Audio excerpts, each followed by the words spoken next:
Alright, we've got some real made in USA bearings here. There we go. And I'm going to pack them. I just filled this guy up. Roll the B-roll.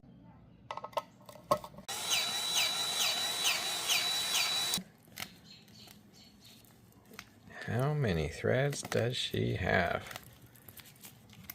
Oh, geez, for crying out loud. Alright, drop it on this way this time. I believe this is the right way.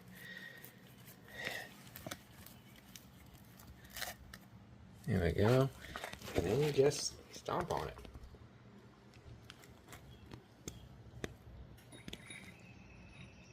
You can see the new grease pushing through. Make sure it pushes through all the way around. Alright, I'm going to drive the race in now. I've got this nice race press.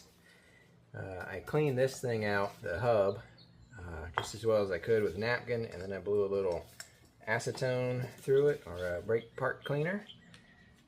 Just pulled the race out of the freezer.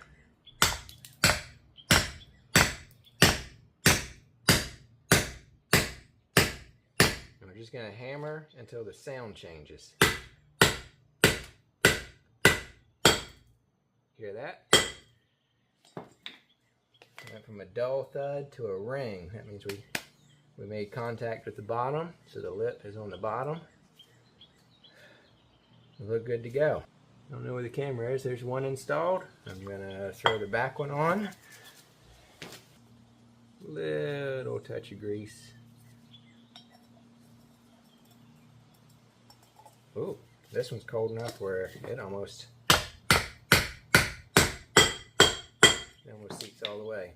Putting it in the freezer makes the metal shrink a little bit, so it gets smaller and it can slip right in. So now I drop the bearing in. It spins nice and freely. And the last step is to put the rear oil seal on. The spring goes on the inside. So I'm going to line it up. Bigger one. Just give it a little tappy tap.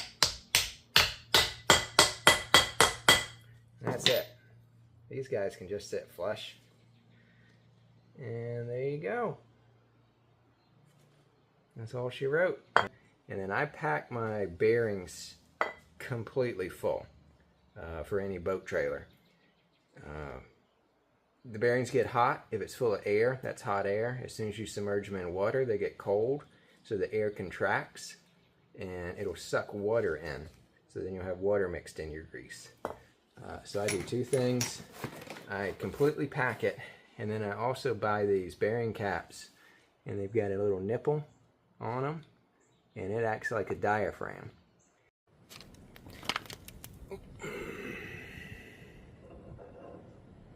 There we go. Should be finger tight.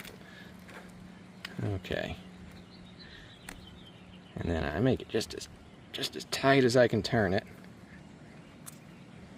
There we go, work it. And then I'll put a wrench on it and tighten it a little more till this thing won't move. And I'll back it off until it spins freely. And that's where I put the cotter pin. Knock this guy on with a nice dead blow hammer.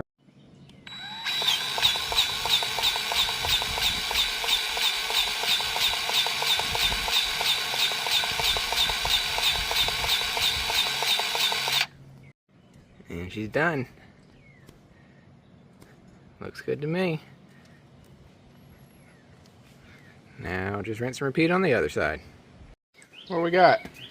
Some eggies. Some eggs. We only got 6. Somebody didn't work hard today.